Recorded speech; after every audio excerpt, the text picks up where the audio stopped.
a zip line over there, and I just might go and try it. I've always wanted a zip line and be a kid. Okay, I'm gonna try it. Ready? Okay.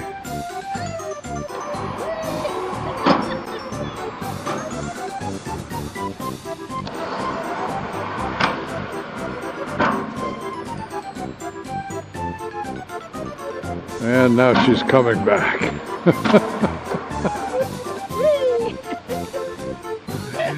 That was fun. Yeah. Well, now you can cross that off your bucket list, right? Cross that off my bucket list. Not quite going through the jungles, but you know. Yeah, well, next time we're in Belize. Okay. Hi, I'm Jill. And I'm John. And we're the Geezers on the Go. Go, go, go.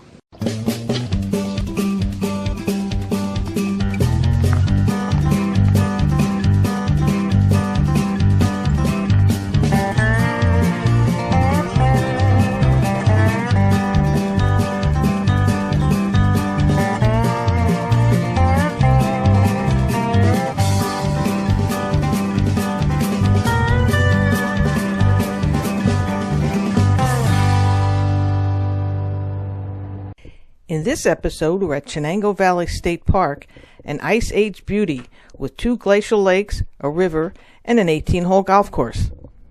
The park is located about 15 miles north of Binghamton, in what's known as New York's Southern Tier.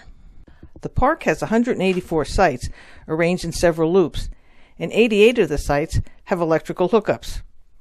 It has trails, a swimming beach, kayak rentals, and a splash pad for the kids.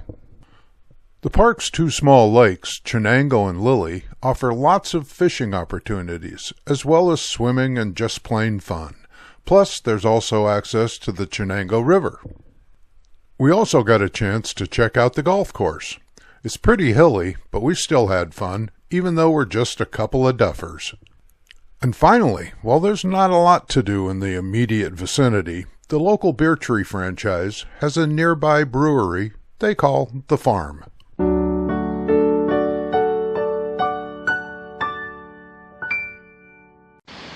We're here at Chenango Valley State Park, and all once in a while the wind just kicks up.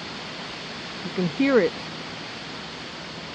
But we're in a good spot here, so it's not blowing our awning, but keeps hitting some acorns off the awning. Show the tops of the trees. Yeah, I am. John, show us one of the acorns that came down. This is what's been pelting our trailer. These little acorns. It's like hail, only they're acorns. That perfect shape. I think I'll plant a tree. Yeah. Okay. And this park has electric sites and some primitive, and we have one of the electric sites. I said we're site 135. It has the fire pit, and we'll come look around over here as we're some good space on this side.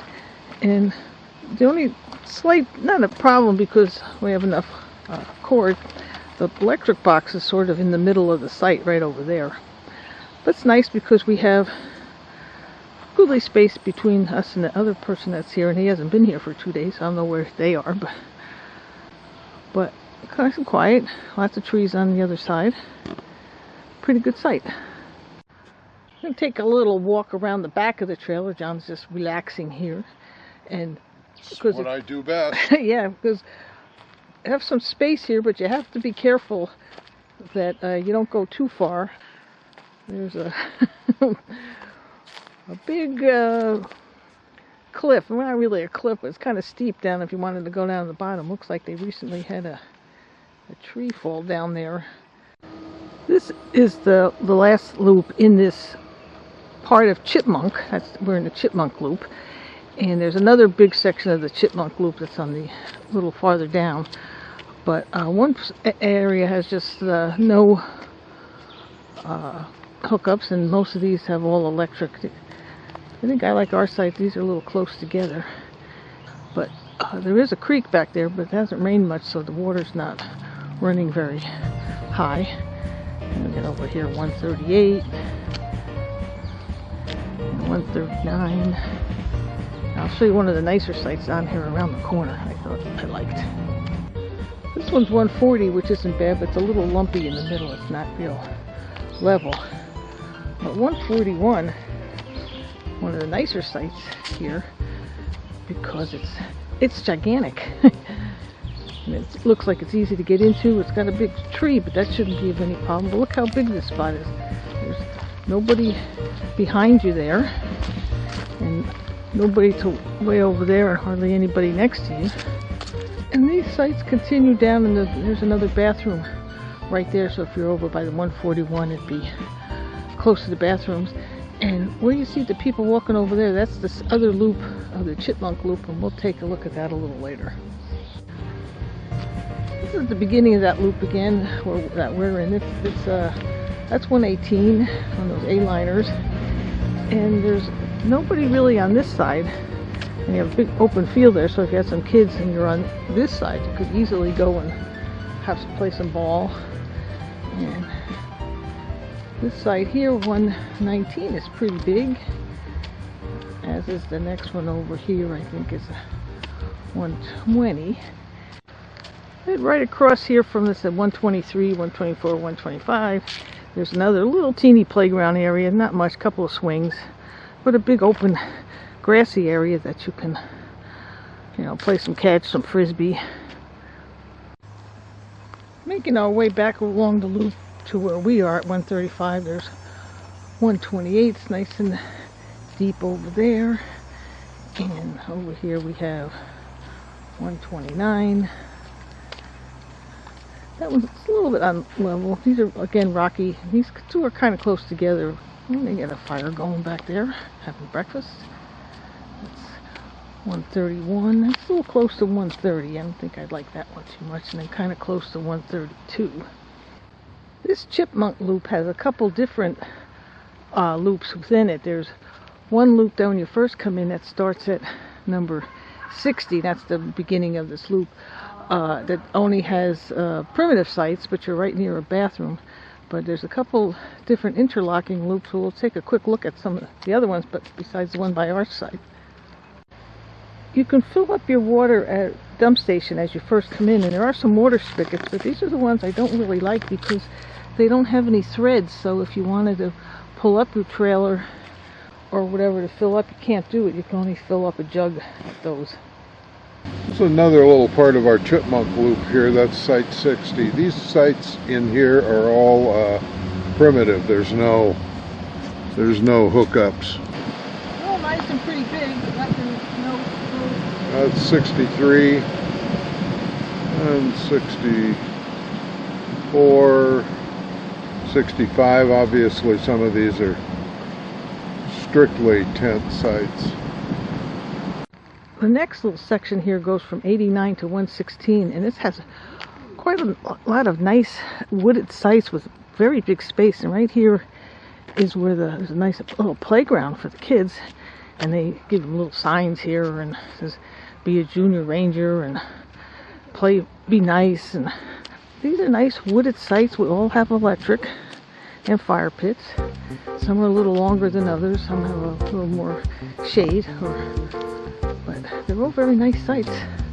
That's 97. Number 99, and there are sites on both sides of this loop.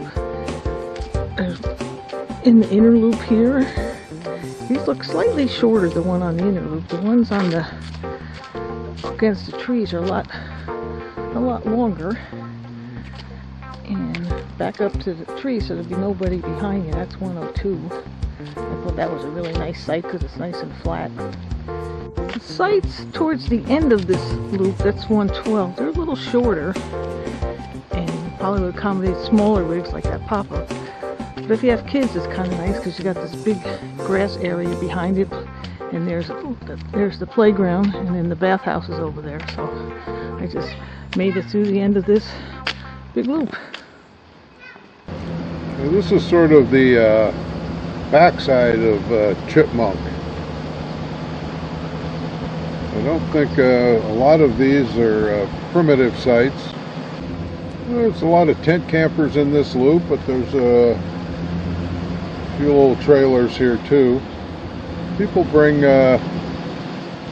generators and solar panels. And down below there, down over in that ravine, there is a little creek runs down through there, but I don't think you can get to it from here. It'd be quite a climb. Yeah, you'd have to rappel down the hill. You'd have to rappel down the wall and then climb the rope back up. Plus, right now it wouldn't be much worth it. There's hardly any water running down there.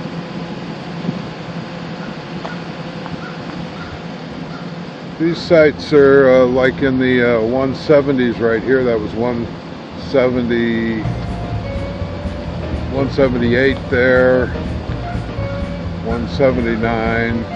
These are obvious tent sites. Okay, we're entering the Pine Bluff camping area now. This is sort of up on the hill past the swimming area.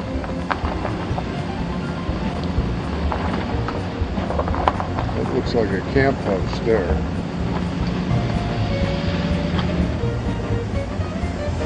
These are kind of small sites up here. Yeah, what is that site? I can't read these site numbers. This is 211. Oh, this one's 211 here. We just got them stacked in right along the edge here. There might be some better spots up farther. These have electric here.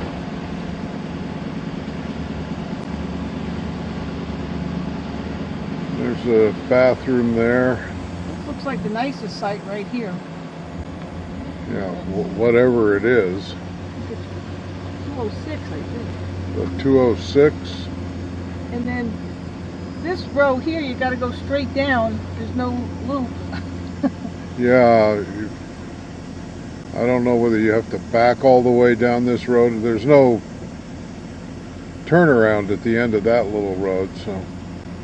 We're going through the little sunrise camping area now. This is all primitive. Mostly tents, small vehicles. Well, mostly not hardly anybody, but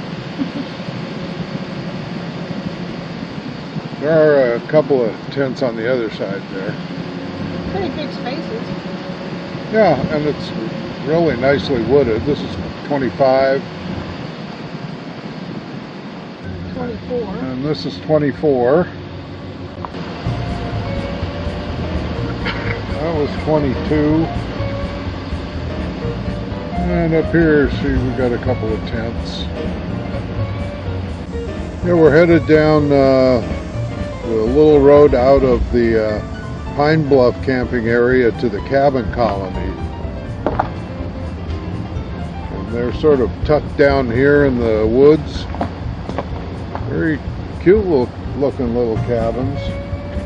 Another one up there. There's ones on the other side of the road too. And then the road just sort of dead ends here. And you have to turn around to go back out again. This little cabin here, when we get around to the other side, you're going to see that he's got some really cool lights. It's a flag. I really like that. It looks cool. Yeah, we decided to take a little camping trip that wasn't too far from home. We're probably less than an hour here at Chenango Valley, but we're here one other time for a day trip. Yeah, it feels kind of like cheating going camping someplace so close, but what the heck, we're the geezers on the go. We gotta go. Yeah, we don't stay home. We're pretty near the town of Binghamton. Is not that far from here. About 15 miles. Because there's not really a lot around this park, except if you wanted to go into Binghamton, which has a couple of museums. There's a Rod Serling thing. You can go see the Mets play Double-A baseball. A couple things, but mostly it's the park itself that you're going for. Well, and it's a good place. It's a good halfway point between a lot of places, right, Jill? Yeah, we're right by 3 major highways. We're right like less than 5 miles off Interstate 88, and we're right by Interstate 81 and Interstate 86. So if you're going up to any place in New York State, it'd be a great place to just stop for a couple days. Yeah, you can go to the Adirondacks, to the Finger Lakes, to Albany, to New England even. Yeah, and Western New York. So it's a good place just to maybe stop and stop for a couple days, because it's got electric, most sites, and has a nice little beach area. Yeah, we spent an afternoon at the beach. That's really nice. It's sandy. with a little dam there with a waterfall. And it's got for the kids. It's got a nice splash pad, so it's a great place just to spend the day with the kids. And what did we do this afternoon? Oh yeah, or this morning. This morning we played golf. That has a really nice golf course here, and not too expensive, nice and wooded, and a pretty course. Yeah, they have tons of tournaments too, and they're trying to get a nice little restaurant bar situation going too. So if you just want to go for a little trip, or you're thinking of going to different places in New York State, it's a great place to stop. And you can stop off at Beer Tree. Oh too. Yeah, Beer Tree's just down the road. You can have a couple beers and have a couple things to eat, but we'd recommend it for anybody coming into New York State. Yeah, if you come by, have one on us. Yeah. This is the beach area here at Chenango Valley, and they have some, on the one end you can rent some kayaks and canoes, and you can do some jumping over there. There's a pretty sandy beach right over here, and they also have a cool splash pad for the kids.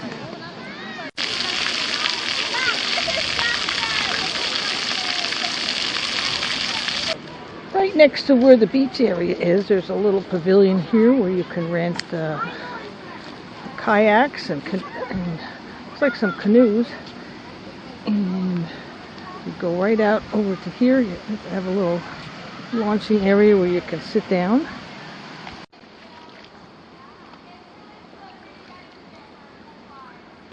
As you come out from one of the little parking lots here that makes your way up to the beach area, right there, there's this cool little bridge that comes out of the lake here, and the water comes down, goes under the bridge, and comes out down to a waterfall.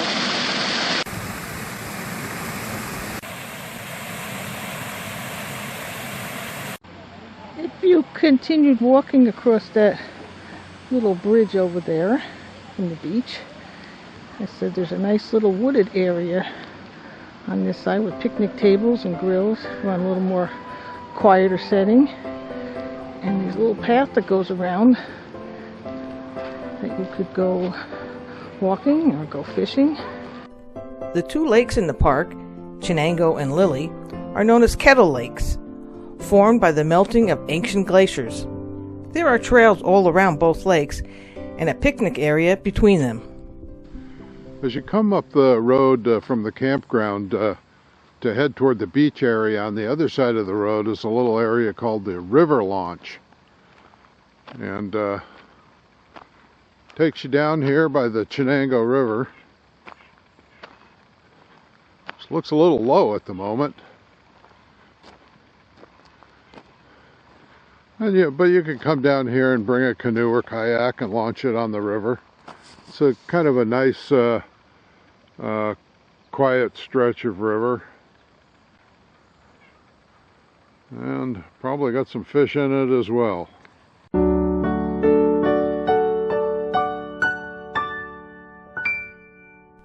The golf course here was originally 9 holes, built in the 1930s. But it was expanded to 18 in 1967. We only played the front 9, and it was hilly, heavily wooded, and in great shape. John says he doesn't want to go left. It's actually the first time he's played golf in a year and a half since his back operation, and here at Chenango Valley Golf Course at the state park. Oh, not too bad. It's along the side. You just missed all the trees, so you're good. Not too bad. Okay, we're at hole 13, and just about 2 months ago, on June 13th, 2005, I'm sorry, some people hit back-to-back hole-in-ones on this hole, so I don't know if we can do it, but we'll sure give it a try. Well, this is the par 3. It's about 120 yards down to the bottom down there, and that's where people hit back-to-back hole-in-one 20 years ago. So let's see how close we can get there, John. Yeah.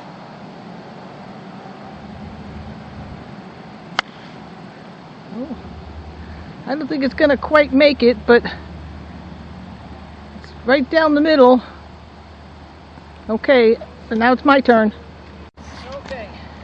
All right, Jill's going to hit on this par 3 now. She's got a 3-iron. I used a 9-iron. She used a 3-iron. Well, she saw I was a little short, so. Okay.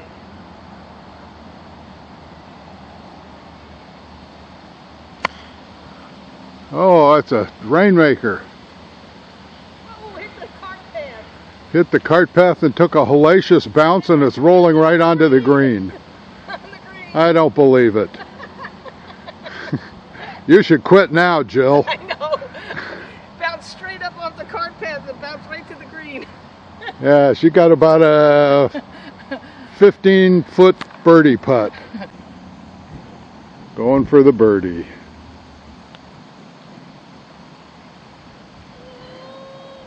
Oh no. Just stop past it. I'll give you that one.